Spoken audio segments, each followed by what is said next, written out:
sure it's not that simple, but It is. okay. So what is it? A snowball effect? Is it momentum? No, it's literally we can't make a shot. These are the facts of the case, and they are undisputed. J.J. Redick just said the quiet part out loud. After getting embarrassed by the Kings, one of the league's worst teams. And the Lakers lose their third straight game. They fall to the Sacramento Kings. Back-to-back losses to teams under 500. The Lakers coach didn't sugarcoat anything. No coach speak, no excuses, just brutal, sarcastic honesty about his team's shooting. Okay, you guys got within 7. We're down 16 with 1 minute and 40 seconds to go. We couldn't make a shot, and they're making everything. We weren't going to win that game. Okay. Yeah, the win probability was like at 9, or loss probability was 98% at that time. Or 99%. We're not going to win that game. When your own coach stops pretending everything's fine, you know the problems run deeper than anyone wants to admit. Do you think Redick's honesty helps or hurts the team's confidence? Let us know below. In the first quarter, got up to the good start, and then just a number of open threes didn't fall. And obviously that continued, and meanwhile they hit almost everything. I'm sure it's not that simple, but It is. okay. So what is it? A snowball effect? Is it momentum? No, it's literally we can't make a shot. There's something almost refreshing about watching a coach completely give up on the corporate nonsense and just tell the truth. That's exactly what happened after the Lakers got absolutely demolished 112-124 by the Sacramento Kings, a team that's been competing with LA for the title of worst shooting team in the league. When a reporter asked J.J. Redick if the shooting struggles were more complicated than just missing shots, his response was peak sarcasm. It is that simple. Literally, we can't make a shot. I mean, you look at it. First of all, they're right there with us as being one of the worst shooting teams in the league. That's the highest, or tied for the highest with Houston, for the highest anybody's shot all season. So, that's typical. We're 28th before tonight in opponent three-point percentage. We'll be 29th or 30th after tonight. Had 50 potential assists tonight. We converted on 21 of those. Expected score, we won by 24. Like, this has been the theme. It has been the theme. So, just got to keep shooting, I guess. No spinning. No, we just need to execute better. No, the shots will fall eventually. Just pure, unfiltered reality from a first-year head coach who's clearly reached his breaking point with this roster's offensive incompetence. Let's break down just how catastrophic this loss actually was. The Lakers shot 22% from three-point range. 22%. You could probably blindfold half the people reading this, spin them around 3 times, and they'd shoot better than that. But here's the kicker that makes it even more embarrassing.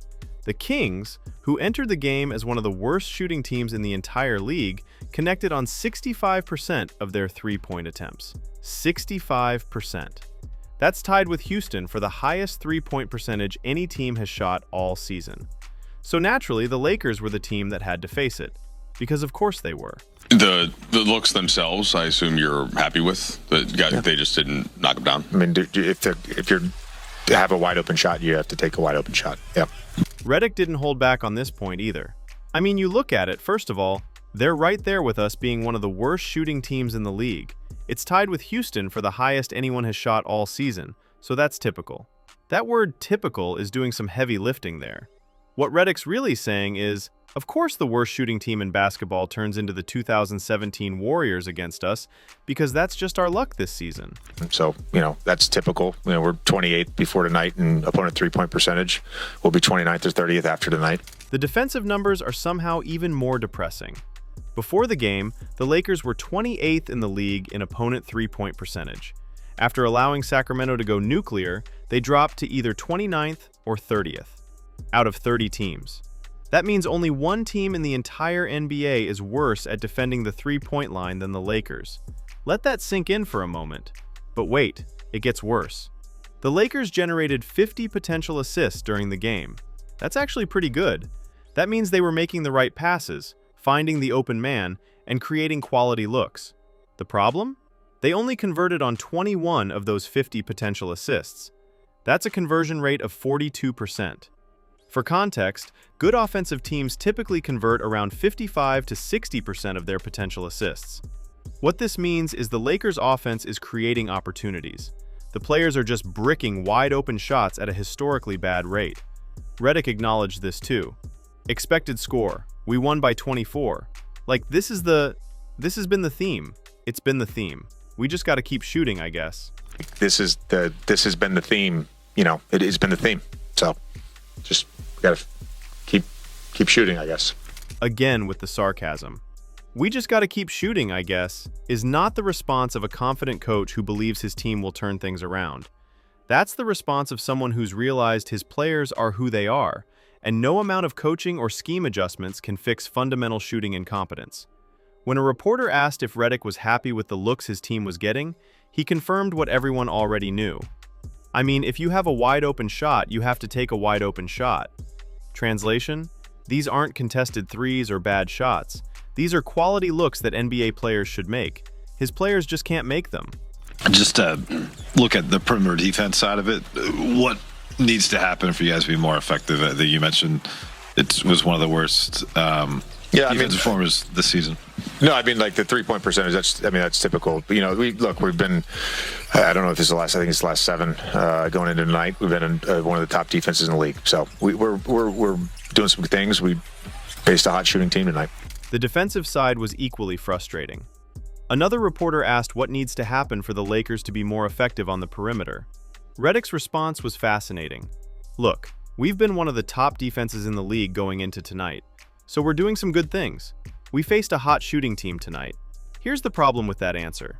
Yes, the Lakers had been playing decent defense overall, but we faced a hot shooting team rings hollow when that hot shooting team is literally one of the worst shooting teams in basketball.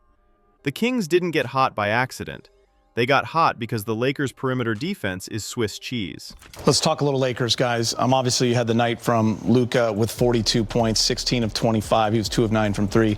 LeBron was 22 points, and then you see kind of versus the rest of the team as they kind of struggle still, guys. Obviously, no AR, but they're trying to find that 3rd and 4th score consistently. Being 28th in opponent three-point percentage isn't bad luck. It's not a fluke. It's a pattern. It's a fundamental flaw in the roster construction and defensive scheme, and Redick knows it, which is why his answers kept dripping with barely concealed frustration. The game itself was never really competitive. The Lakers got down big early and spent most of the night playing catch-up. They managed to cut the deficit to 7 points at one point, which sounds respectable until you realize they were down 16 with 1 minute and 40 seconds left when Redick pulled his starters. But you weren't able, obviously, to maintain it. Was the idea just to rest the guys just because you have a backup game tomorrow, back-to-back game tomorrow? What do you mean? Good, you guys got within 7. We're down 16 with 1 minute and 40 seconds to go. We couldn't make a shot, and they're making everything. We weren't going to win that game. When a reporter asked about that decision, Redick's response was brutally honest. We're down 16 with 1 minute and 40 seconds to go. We couldn't make a shot, and they're making everything. We weren't going to win that game. The win probability was like 98% or 99% at that time. We're not going to win that game. Imagine being a Lakers player and hearing your coach essentially say, "Yeah, we gave up because it was hopeless." That's not a vote of confidence. That's a coach who's seen enough to know his team doesn't have the firepower to mount comebacks against competent opposition. The one bright spot in this disaster was Luka Doncic, who put up 42 points, 7 rebounds, and 8 assists on 16 of 25 shooting. The man was a game-time decision after tweaking his groin in pregame warm-ups and still carried the entire offensive load. Jackson Hayes also had another solid performance, continuing what's been a surprisingly consistent stretch for him. Redick acknowledged this. Luka made some shots. I thought Jackson had another phenomenal night. He's continuing to just play terrific basketball of late. He's really just been as consistent as anyone on our team. Notice the phrasing. As consistent as anyone on our team isn't exactly high praise when your team is 28th in shooting and 28th in opponent three-point percentage. It's like being the tallest person in a room full of kindergartners. The broader problem the Lakers are facing is that their early season success masked fundamental flaws in the roster. They started strong because they had a relatively easy schedule and teams hadn't figured them out yet. But as the season has progressed and they've faced better competition, the cracks have turned into canyons. The recipe for building around Luka Doncic is simple. Surround him with defense and three-point shooting. The Lakers currently have neither. They can't defend the three-point line, and they can't make threes themselves. That's not a formula for championship contention. That's a formula for first-round exits. Rob Pelinka, the Lakers GM, has to be feeling the heat right now. The trade deadline is approaching, and it's becoming increasingly clear that this roster needs significant upgrades. The question is whether Pelinka has the assets and willingness to make the necessary moves. One interesting subplot was Malik Monk's performance for Sacramento. He'd been going through a rough stretch and was a DNP-CD, did not play, coach's decision, for several games. But against his former team, he got hot and torched the Lakers, particularly in the second quarter and fourth quarter. Redick explained the defensive approach. In the first half, we talked about being up and pick and roll. We know he's a dangerous threat shooting threes, and we wanted our bigs to be up. But adjustments only matter if your players can execute them, and clearly, the Lakers couldn't contain Monk when it mattered. The coaching decisions throughout the game revealed another layer of frustration. Austin Reeves was available, but on a severe minutes restriction, and only for one game of the back-to-back. Redick chose not to play him, saving him for the next game instead. When asked about it, his response was terse. Because he was only available for one game, and we didn't know that until this morning, and he had a severe minutes restriction.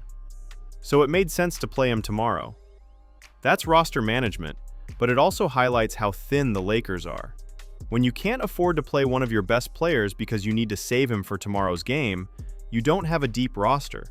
You have a house of cards that's one injury away from complete collapse. Perhaps the most telling moment of the entire press conference came when Redick discussed the flow of the game. He explained that 40 of Sacramento's 61 first-half points came in early offense, in the first 8 to 10 seconds of the shot clock. When you're missing shots and those long rebounds, you're not going to be able to get your defense set, he explained. This is the vicious cycle the Lakers are stuck in. They miss shots, which leads to long rebounds, which leads to transition opportunities for opponents, which leads to easy buckets, which puts more pressure on the Lakers' offense, which leads to more missed shots. It's a snowball effect, and once it starts, this roster doesn't have the talent to stop it. What makes Redick's brutal honesty so notable is that most first-year coaches try to protect their players publicly. They'll sugarcoat struggles, talk about process over results, and maintain optimism even when things are falling apart. Redick's thrown that playbook out the window. He's calling it like he sees it, and what he sees is a team that fundamentally cannot shoot. The sarcasm throughout the press conference wasn't just frustration, it was resignation. It was a coach who's realized that no amount of preparation, game planning, or motivational speeches can fix the fact that his players simply aren't good enough shooters to compete at a high level. J.J. Redick's honesty is either refreshingly real or deeply concerning, depending on how you look at it. Either way, the Lakers have serious problems that aren't getting fixed with pep talks. If you think Redick's brutal honesty is what this team needs, smash that like button. If you think he's already given up, hit subscribe and let's watch this train wreck together.